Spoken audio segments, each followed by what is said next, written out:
Assalamualaikum warahmatullahi wabarakatuh. Selamat pagi anak-anak.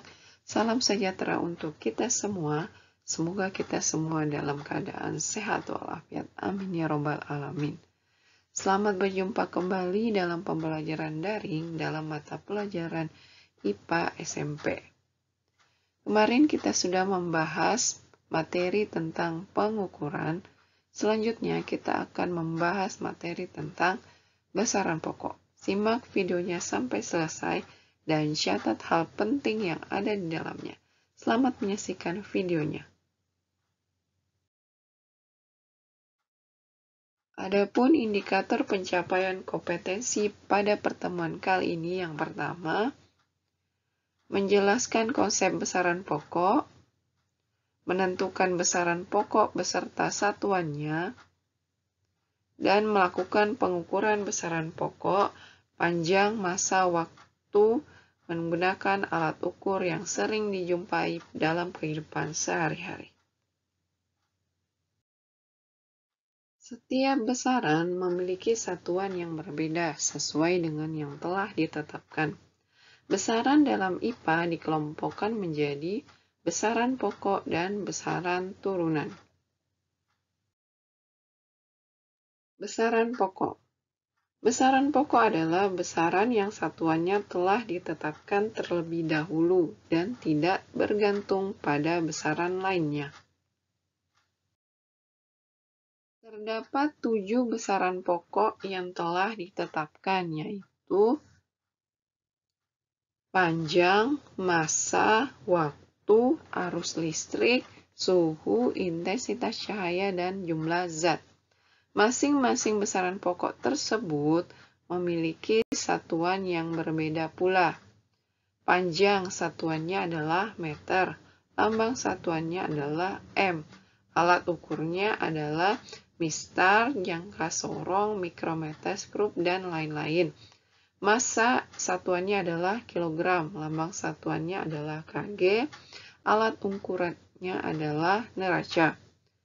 Waktu satuannya adalah sekon, lambang satuannya adalah S, dan alat ukurnya contohnya adalah stopwatch. Kemudian arus listrik, satuannya adalah ampere, lambang satuannya adalah A, dan alat ukurnya adalah amperemeter.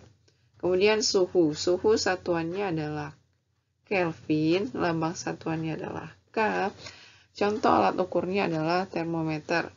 Kemudian intensitas cahaya, satuannya adalah kandela, lambang satuannya adalah CD, alat ukurnya adalah legmeter dan kandelmeter. Kemudian jumlah zat, satuannya adalah mol, dan lambang satuannya adalah mol.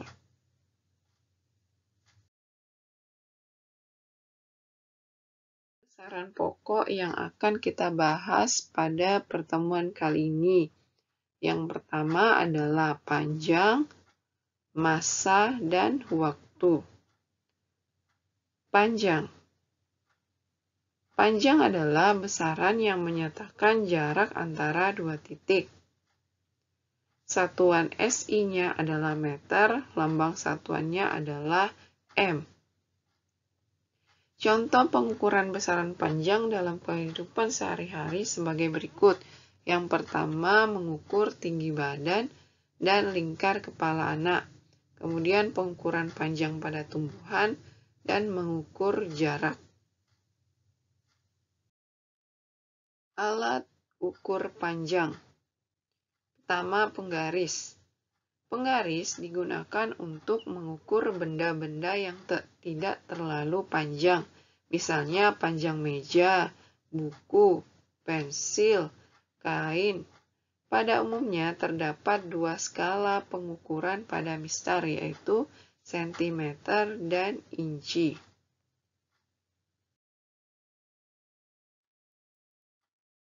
Cara melakukan pengukuran panjang sebuah pensil dengan sudut pandang yang benar dan tepat seperti yang ditunjukkan pada gambar adalah sebagai berikut. Tempatkan skala 0 pada mistar sejajar dengan ujung benda. Perhatikan ujung benda lainnya, Kemudian bacalah skala pada mistar yang sejajar dengan ujung benda tersebut. Untuk membaca skala pada mistar, matamu harus melihat tegak lurus dengan tanda garis skala yang akan kamu baca. Rollmeter. Rollmeter digunakan untuk mengukur jarak yang agak jauh, misalnya lebar jalan, panjang halaman, dan jarak lompatan. Kemudian jangka sorong. Jangka sorong digunakan untuk mengukur benda dengan panjang maksimum 15 cm. Jangka sorong dapat digunakan untuk mengukur panjang hewan kecil, ketebalan kawat atau pipa, dan mengukur diameter sebuah pipa. Coba kita perhatikan bagian-bagian dari jangka sorong. Terdapat dua rahang. Yang pertama adalah rahang tetap bawah, rahang tetap atas. Kemudian terdapat rahang sorong atas. Terdapat lagi tombol kunci agar jangka sorong tidak bergeser setelah mengikat suatu benda yang diukur. Kemudian terdapat dua skala, yaitu skala utama pada bagian atas dan skala nonius pada bagian bawah. Kemudian terdapat tangkai ukur kedalaman.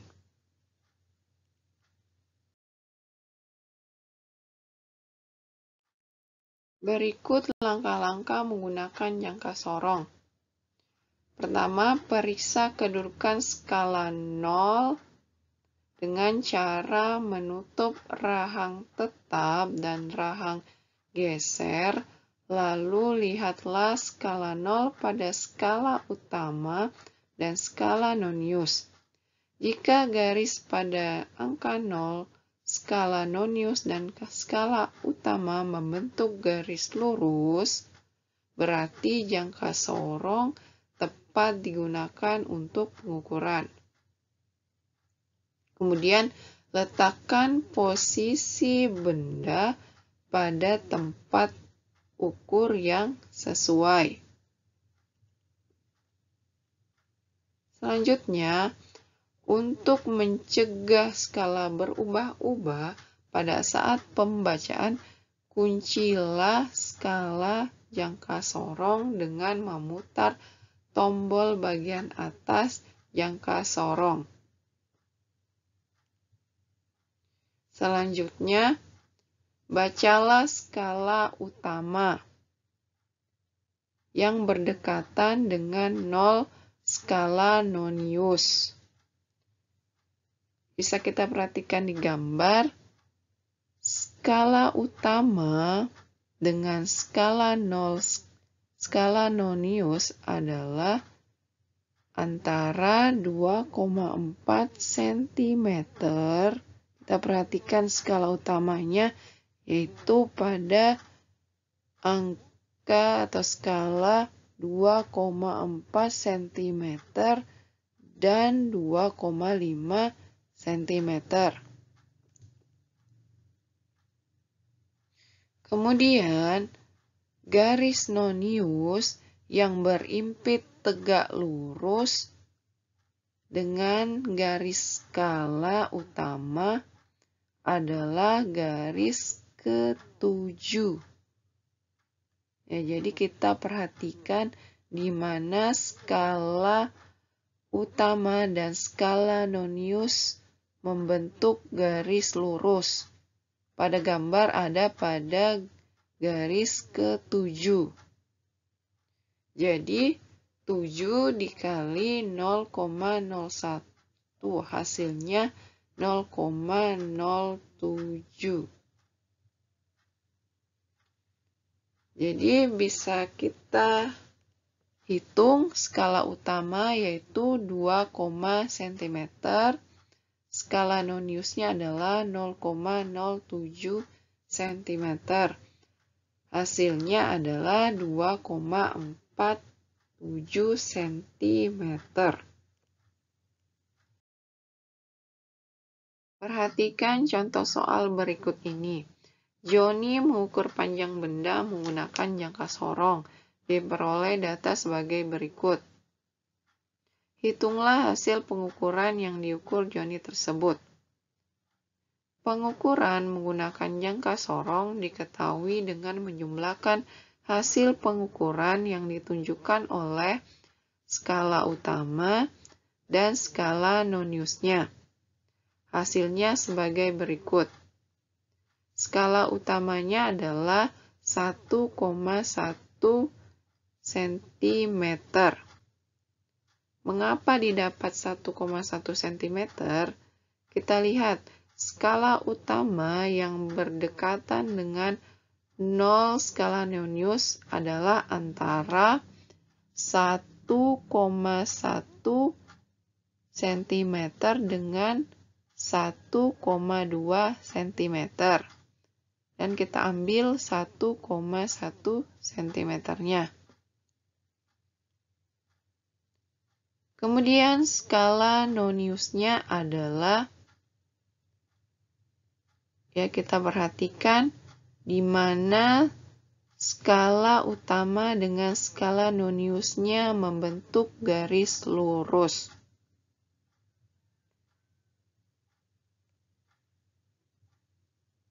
Ya, kita dapat pada garis yang ke-7. Jadi skala noniusnya adalah 7 kali 0,01 cm sama dengan 0,07 cm. Hasilnya adalah 1,1 ditambah 0,07 sama dengan 1,17 cm. Jadi hasil pengukuran panjang benda menggunakan jangka sorong diperoleh 1,17 cm. Micrometer scrope. Micrometer scrope digunakan untuk mengukur benda dengan panjang maksimum 2,5 cm. Micrometer scrope dapat digunakan untuk mengukur ketebalan benda, diameter kawat, atau benda-benda yang berukuran kecil. Berikut gambar dari micrometer scrope.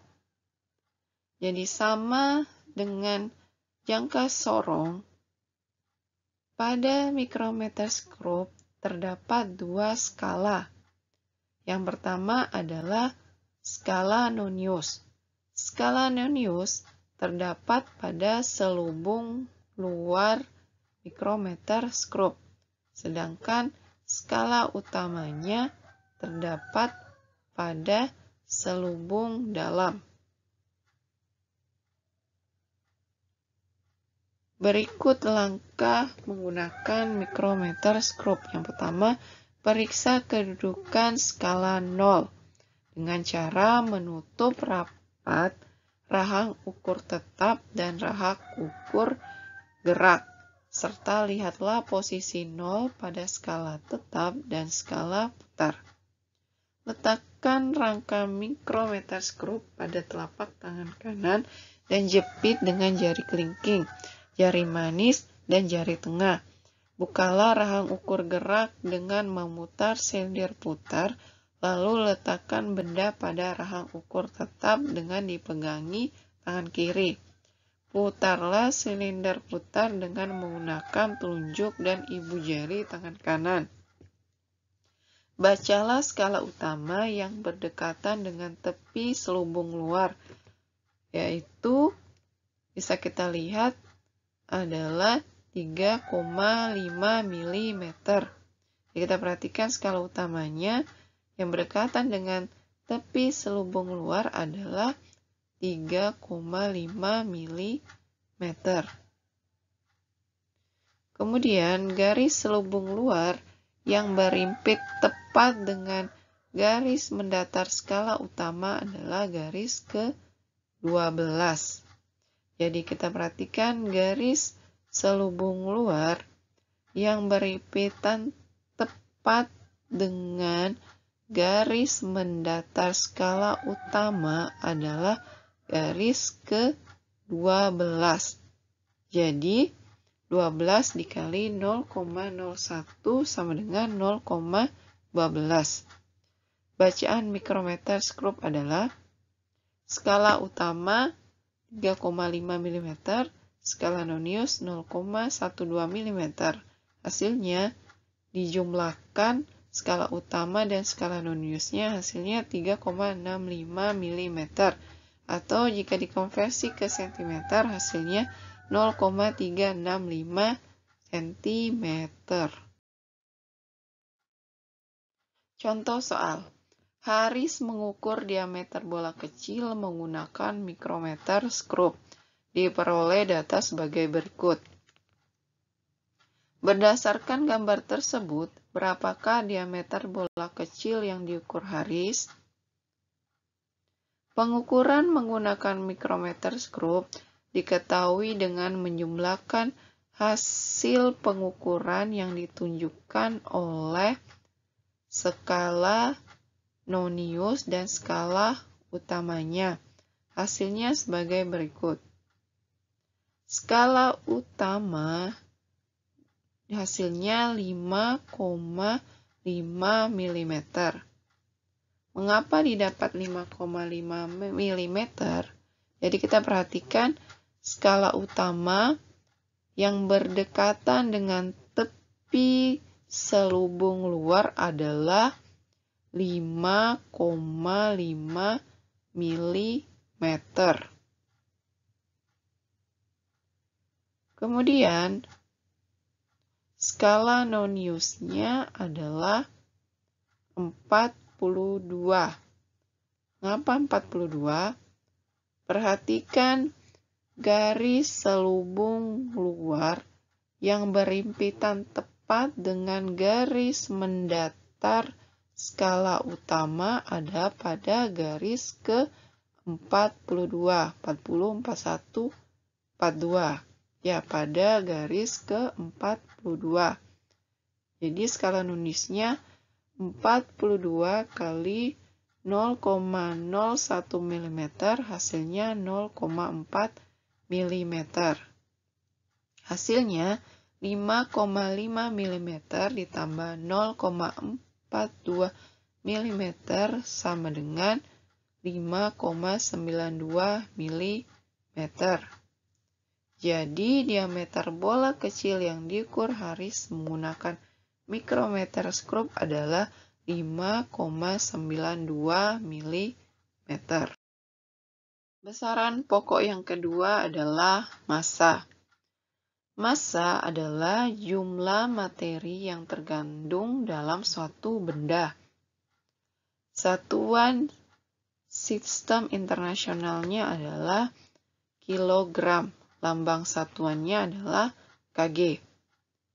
Alat ukurnya contohnya adalah neraca sama lengan, timbangan duduk, dan neraca Ohaus. Dalam kehidupan sehari-hari, orang menyamakan antara massa dan berat.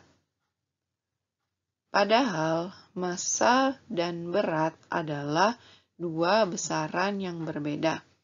Berikut perbedaan massa dan berat. Massa, ukuran banyaknya zat yang tergandung pada suatu benda. Sedangkan berat adalah gaya tarik bumi yang bekerja pada benda tersebut. Massa tidak berubah nilainya dimanapun tempatnya, atau tidak bergantung pada percepatan gravitasi bumi. Sedangkan berat mengalami perubahan nilai tergantung pada besarnya percepatan gravitasi bumi. Massa satuannya adalah kilogram, sedangkan berat satuannya adalah newton. Massa bisa diukur dengan neraca, sedangkan berat diukur dengan neraca gas. Alat ukur massa. Neraca sama lengan. Neraca sama lengan digunakan untuk mengukur massa benda-benda yang ringan Neraca ini biasanya digunakan untuk menimbang emas. Cara menggunakan neraca sama lengan yaitu dengan meletakkan anak timbangan dan beban pada lengan neraca yang berlawanan. Selanjutnya, kait ditarik untuk mengetahui hasil pengukuran. Apabila kedua lengan belum seimbang, pengukuran belum tepat. Hal yang harus dilakukan adalah menyimbangkan lengan dengan menambah atau mengurangi beban. Selanjutnya, alat ukur yang kedua yaitu timbangan duduk. Timbangan duduk biasanya digunakan untuk menimbang benda-benda seperti beras, telur, bawang merah, dan bawang putih. Ya, timbangan duduk ini biasanya kita jumpai pada toko atau warung atau terdapat di pasar. Selanjutnya, neraca Ohaus. Neraca Ohaus digunakan untuk mengukur massa benda dengan ketelitian pengukuran 0,1 gram. Alat ukur ini biasanya dimanfaatkan di laboratorium untuk menimbang benda-benda yang berhubungan dengan penelitian yang dilakukan. Perhatikan bagian-bagian dari neraca Ohaus. Jadi terdapat piringan wadah benda. Jadi benda yang ingin diukur diletakkan pada piringan wadah beban tersebut. Kemudian terdapat 3 lengan dan terdapat beban yang digeser. Ini adalah titik nolnya. Kemudian ini adalah skrup knop kalibrasinya. Langkah-langkah menggunakan neraca Ohaus antara lain, geser penunjuk pada lengan depan dan belakang ke sisi kiri dan lingkaran skala diarahkan pada posisi 0. Ini artinya neraca menunjuk skala 0. Kemudian periksa bahwa neraca pada posisi setimbang. Letakkan benda yang akan diukur di tempat yang tersedia pada neraca. Geser ketiga penunjuk diurutkan dari penunjuk yang terdapat pada ratusan, puluhan, dan satuan sehingga tercapai keadaan yang setimbang. Bacalah massa benda dengan menjumlah nilai yang ditunjukkan oleh penunjuk ratusan, puluhan, satuan, dan sepersepuluhan. Jadi terdapat 3 lengan pada neraca Ohaus, ada lengan belakang, lengan tengah, dan lengan depan. Berdasarkan gambar di atas, hasil pengukuran menggunakan neraca Ohaus adalah sebagai berikut. Skala lengan depan adalah 2,4 gram. Kemudian skala lengan tengah adalah 500 gram. Sedangkan skala lengan belakang adalah 40 gram. Selanjutnya kita jumlahkan. Hasilnya 542,4 gram. Dengan demikian, massa benda tersebut adalah 542,4 gram.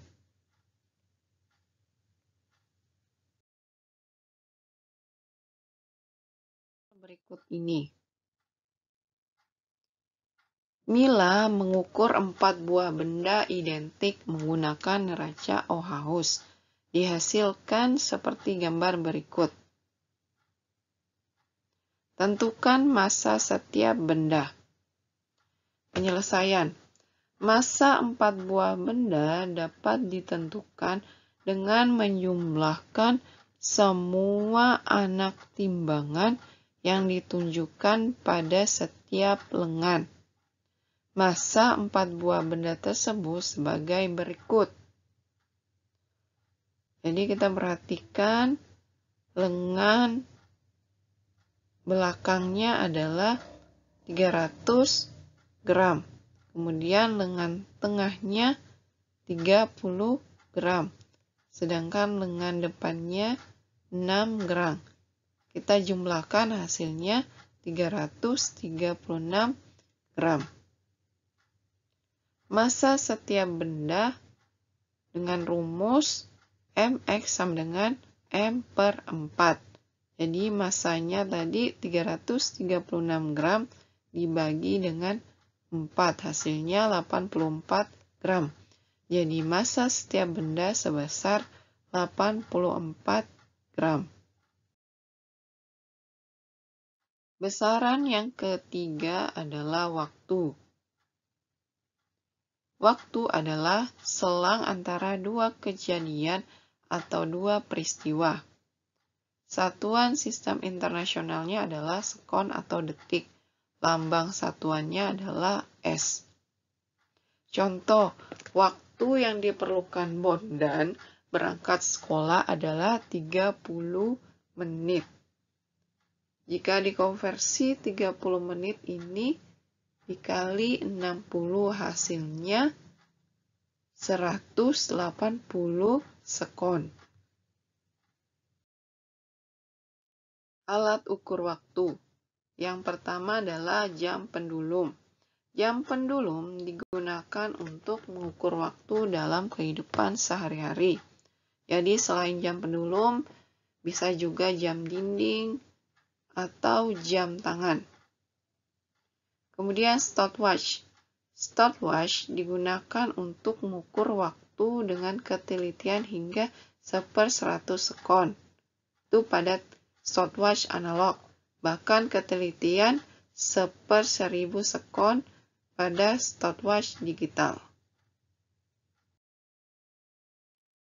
Langkah penggunaan stopwatch. Tekan tombol start untuk memulai mengukur waktu. Setelah tombol tersebut diputar, jarum akan berputar dan berkalibrasi secara periodik. Lalu tekan tombol tersebut untuk kedua kalinya untuk tekanan yang kedua, bukan untuk mematikan, tetapi berfungsi untuk membuat kombinasi secara mekanik. Kemudian jarum pun akan berhenti dan menunjukkan yang telah dilalui terhitung sejak menekan tombol start pertama. Lalu, ketika kalibrasi tombol pegas akan membuat kalibrasi yang kedua, jadi pegas pertama akan kembali seperti sedia kala. Dalam kata lain, kembali ke posisi 0. Perhatikan gambar stopwatch berikut. Jadi terdapat dua skala. Skala pertama adalah skala pada lingkaran luar. Lingkaran luar tersebut adalah skala yang menunjukkan detik, sedangkan lingkaran kecil ini menunjukkan menit. Contoh soal, sebuah mobil bergerak dari kota A ke kota B, lalu diukur waktunya diperoleh hasil seperti gambar. Berdasarkan kegiatan tersebut, waktu tempuh mobil adalah penyelesaian. Pengukuran waktu menggunakan stopwatch ditentukan dari jarum penunjuk pada stopwatch. Jarum panjang lingkaran besar menunjukkan detik. Jadi jarum panjang lingkaran besar menunjukkan detik. Sedangkan jarum kecil menunjukkan menit. Berdasarkan penunjukan stopwatch, diketahui waktu tempuh mobil yaitu 20 menit 37 detik. Jadi kita perhatikan jarum penunjuk lingkaran kecil menunjukkan skala ke 20. berarti 20 menit. Sedangkan jarum panjang pada lingkaran besar menunjukkan ke skala 37, berarti 37 detik. Jadi hasilnya 20 menit 37 detik. Demikianlah materi yang sempat saya sampaikan untuk pertemuan kali ini. Materi selanjutnya kita akan membahas tentang besaran turunan. Selanjutnya silakan mengerjakan tugas yang dilampirkan di Google Classroom. Terima kasih. Assalamualaikum warahmatullahi wabarakatuh.